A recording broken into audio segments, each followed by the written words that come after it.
Hello and welcome back again to my YouTube channel, The Mommy Jaja Vlogs. For today's video, magbabahagi ako ng pampaswerte ngayong unang biyernes ng buwan.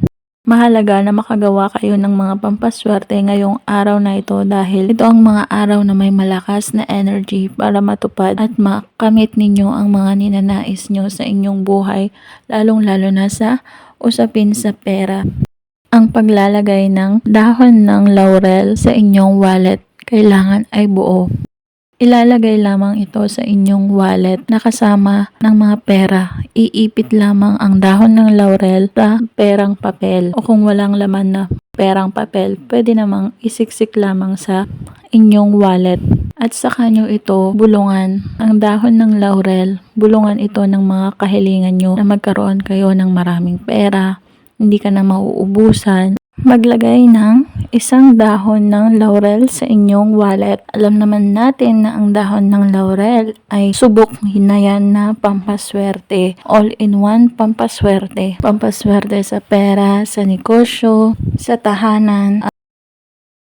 Kaya ngayong unang biyernes ng buwan ay maglagay kayo ng kahit isang pirasong buong dahon ng laurel sa inyong mga wallet.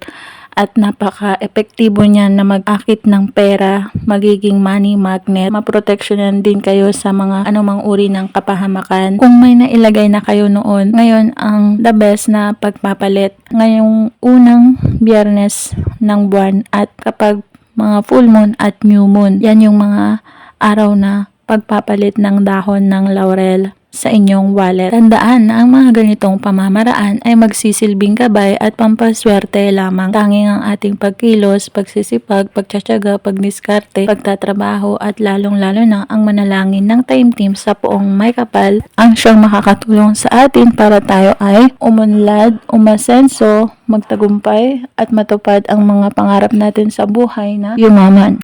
At kung nagustuhan ang videong ito, mag-like at mag-subscribe na para maging updated sa mga next video na i-upload tungkol sa mga pampaswerteng bagay-bagay.